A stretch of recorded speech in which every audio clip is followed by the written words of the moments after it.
première fois qu'il se déroule dans un seul pays. Côté français, on attend surtout Sébastien Loeb pour son 4e Dakar. Et puis un mot de ski avec Alexis Pinturo qui termine 2e du slalom à Zagreb. Le Français n'a rien pu faire face à l'intouchable Marcel Hirscher. Voilà pour l'actu sport. Excellente journée à vous. L'invité du jour. Il est 7h44, notre premier invité de l'année 2019 ce matin, c'est le maire de Quinssaines, Francis Nouhan, bonjour. Bonjour. Et merci d'être avec nous et meilleurs vœux à vous et puis à tous vos administrés, quinssainois, quinssainoises. Eh bien, ma foi, pareillement, meilleurs vœux à tous vos auditeurs et meilleurs vœux à toute la population du bassin montluçonais. Bien sûr, c'est la période, 1469 quinssainois, quinssainoises, population municipale au 1er janvier 2019 avec ces dernières statistiques de l'INSEE, je le disais tout à l'heure, sur la vague sur un an, c'est je crois plus 7 habitants, c'est pas très parlant sur un an, sur 5 ans, c'est plus 87 habitants en revanche à Quinssaines, on se revoit chaque année, on fait toujours le même constat, Quinssaines reste dynamique, c'est plutôt positif. Eh bien oui, grâce à tous les jeunes qui arrivent, et moi j'ai même un chiffre plus récent pour l'INSEE au 1er janvier 2019, c'est 1507. Nous avons passé les 1500 habitants. Ouais, donc, population totale, avec population avec municipale 38, plus les comtés à part. Et donc nous allons avoir un recensement entre le 15 janvier et le 15 février qui va nous faire sortir entre plus près de 1550 que de 1500. Et donc c'est tous les jeunes qui sont arrivés pour construire, qui ont acheté pour rénover ou sans rénovation d'ailleurs. Et donc ils arrivent avec des enfants, ils remplissent notre école maternelle et puis c'est ce qui permet d'être sur une pente régulière depuis de croissance de population depuis plusieurs années, oui. Qu'est-ce qui peut expliquer ce facteur attractif, la proximité, les terrains peut-être un peu moins chers? La proximité avec Montluçon, le prix des terrains pas élevé, entre 25 et 30 000 pour pouvoir faire l'acquisition d'un terrain. La construction, c'est le même prix qu'à Montluçon. La fiscalité, qui est, même si dernièrement, ça a parlé en pourcentage, mais c'est pas en pourcentage qu'il faut compter. Une maison chez nous, une maison d'habitation, un pavillon type F5, il faut compter 800 € sur les 2 taxes. Donc ça, c'est intéressant, bien évidemment, et ça c'est la première question qui se pose tout de suite. La vie associative, l'école maternelle, l'assainissement collectif qui est sur tout le territoire. 95% sont connectés ou connectables. Donc tous ces points positifs font que nous avons beaucoup de jeunes qui arrivent sur Quinssaines. Il y a encore des permis de construire qui ont été signés récemment, il y a encore des constructions? Ah ouais, avec plaisir, bien sûr. Ouais. Et oui, à chaque fois, j'en ai plusieurs encore en ce moment, dont une de tout de suite. Et souvent, c'est drôle, souvent ce sont des jeunes de Quinssaines qui veulent venir s'installer à Quinssaines. Bien évidemment sur Montluçon ou sur Commentry, mais ils veulent être pas loin du clocher de Quinssaines. Ouais, retour aux bases en fait. Ouais. C'est ça. Avec le clocher qui est évidemment le point que l'on voit, que l'on constate. Vous estimez que cette augmentation elle va se poursuivre dans les années, vous espérez dans les années futures, en tout cas il y a tout pour. J'espère pas, j'en suis sûr. J'en suis tellement sûr, et mon conseil municipal aussi, qu'on est en train de travailler sur un projet de MAM, de maison d'assistante maternelle, parce qu'on se dit qu'il faut aussi offrir, quand on a vous allez peut-être vouloir en parler dans les projets 2019, mais il faut offrir les services, bien évidemment, à la population qui arrive. Alors justement, ça nous permet de faire l'enchaînement. Maison d'assistante maternelle, c'est l'un des projets 2019 portés par la commune. Oui, tout à fait. À la demande, à la proposition de plusieurs assistantes maternelles, nous avons été sollicités pour soit construire, soit profiter des subventions pour rénover un bâtiment. Et ça nous permettrait de pouvoir... nous ne sommes pas encore... Le dossier n'est pas déposé. Il faut qu'il soit déposé avant le 15 février. Mais ça nous permettrait d'accueillir 4 assistantes maternelles avec 4 enfants par assistante. Donc 16 enfants dans cette maison qui ne viendraient pas ni en concurrence des assistantes maternelles existantes, ni de notre crèche au niveau de l'école. D'accord. On rappelle le rôle de maison d'assistante maternelle.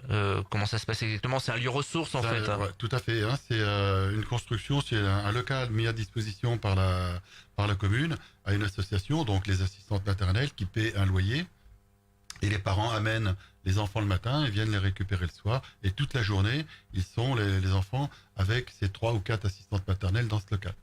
Donc vous avez un bâtiment qui est prêt, éventuellement à être rénové? On a, Non. avec le conseil municipal, bien sûr qu'on a une idée sur le bâtiment qui serait bien de faire rénover, parce que 80% de subvention, si on n'a pas ça, on peut pas le faire. Mhm. Sinon, une construction, on a aussi du terrain communal pour pouvoir, ou pas, on peut aussi faire l'acquisition de terrain pour construire du neuf. Donc La ça, décision n'est pas encore prise. La commission travaux et le conseil municipal, on a un conseil mi-janvier et mi-février pour pouvoir déposer au 15 février cette demande de ce projet au niveau du département et de l'État. c'est un dossier qui peut aboutir quand? Il faudra encore un petit peu de temps. Ah oui, c'est 18 mois pour un projet comme ça. Voilà, ça sera un des gros projets sur lesquels vous allez travailler. Je crois que pour le reste, notamment, il y a encore des travaux de voirie prévus. Ah oui. Ça, c'est le classique d'une commune comme la vôtre, ou de toutes les communes d'ailleurs. C'est surtout le classique d'une commune qui a fait des travaux d'assainissement aussi importants que nous avons fait dans la fin des années 90. Donc aujourd'hui, tout le monde est connecté ou connectable, mais ma foi, il faut refaire après ces travaux d'enfouissement, eh bien les chaussées se détériorent, et puis il faut les refaire. Nous en avons fait beaucoup en 2017 et en 2018, mais il nous en reste à refaire sur les années qui viennent aussi. Vous avez des idées d'un point de vue géographique là pour les habitants de Quinssaines qui se disent tiens, ça va être chez moi sur ce qui est prévu. Alors bien évidemment, il faut que ça soit dans le cadre d'un contrat communal d'aménagement de bourg, un CCAB, et on toucherait trois rues comme on l'a fait sur le premier CCAB. Donc si le département continue de nous suivre dans cette partie-là, certainement la rue de l'église, la rue du plan d'eau et la rue de la Prade. Mais bon, ça c'est avec ma commission travaux puis le conseil municipal que ça se valide. Bien sûr. 1,2 million d'euros, on en parlait en antenne, investis en 3 ans rien que sur la voirie. En 4 ans. Voirie, bâtiment. Voirie et contrat communal d'aménagement de bourg. 1,2 million de travaux avec 200 000 euros d'emprunt. Donc ça montre notre... c'est pour ça qu'on est plutôt optimiste, parce qu'on arrive à faire des choses et on a bonne santé. Il y a eu sur Quinssaines des projets d'énergie renouvelable, et alors cette année on va pas trop parler des éoliennes parce qu'il y a plus, c'est devenu du classique, on les voit tourner. Bon, vous avez toujours pas de rentrée d'argent, c'est toujours l'agglomération. Je souris, mais c'est nerveux. Non, sûr. mais j'ai pas abandonné le projet de récupérer une partie de ce que Montluçon Communauté encaissera. Bon, on en a déjà longuement parlé. Il y a toujours un attrait, toujours des gens qui viennent voir, ou ça s'est calmé un petit peu? Non. Le nombre c'est des dizaines, 20 entre 20 et 30 véhicules quand ils font des marches sur le plateau. Oui, bien sûr que c'est très fréquenté. On avait parlé l'année dernière, de projets photovoltaïques. Où est-ce qu'on en est? Alors, le projet photovoltaïque du plateau de Savernais à côté des éoliennes, le permis de construire est acquis, il est validé, toutes les contestations sont terminées. Par contre, il faut qu'il fasse l'objet maintenant d'un passage en commission de régulation des énergies en creux et qu'il soit sélectionné. Pour l'instant, il y a eu celle de juin, il n'a pas été retenu, celle de décembre non plus. Donc, il faut attendre celle de juin 2019 maintenant. Et il y a un deuxième projet sur la Croix-du-Rang, à l'entrée de Quinssaines, de 7 hectares aussi. C'est 2 projets de 7 hectares.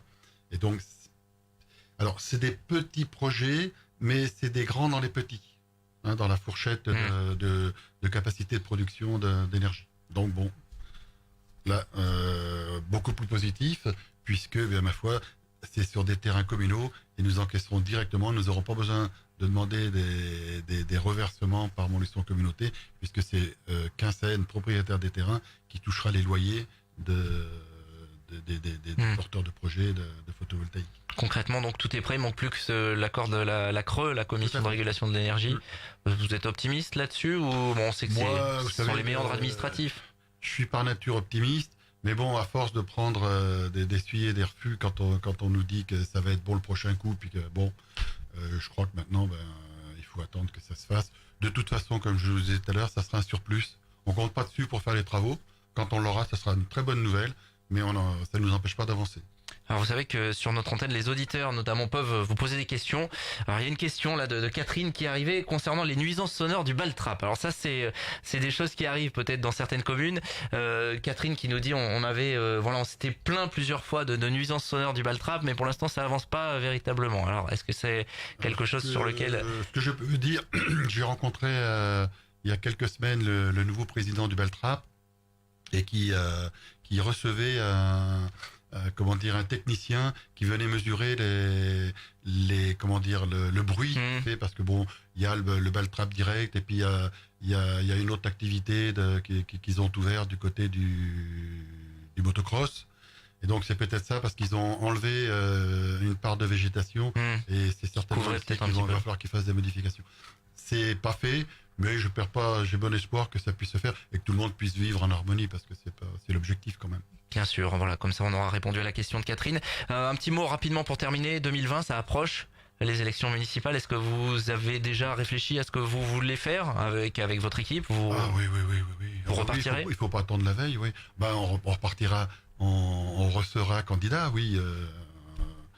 Je fais pas partie des 55% qui disent qu'ils vont arrêter, qu'ils en ont marre, parce que bon, on a l'impression quand même, on a le sentiment de faire bouger les lignes, d'être utile. Il y a encore des choses à faire. L'équipe est belle, est bonne, est jeune, est multiple, et toutes les décisions se prennent à l'unanimité. C'est un vrai plaisir de travailler comme ça. Donc si les Quincénoises et les Quincénois le veulent, on continuera. Oui. Merci Francis Nouan. C'est moi qui vous remercie D'être passé à notre micro. Ce matin, encore meilleurs vœux à tous les Quincénois, à tous les Quincénoises. Et évidemment. Et s'il me reste quelques secondes, très rapidement, les vœux à Quinssaines, samedi 19 janvier, 18h30, à l'école. Merci à vous d'être passé à notre micro ce matin, 7h55. L'invité du jour.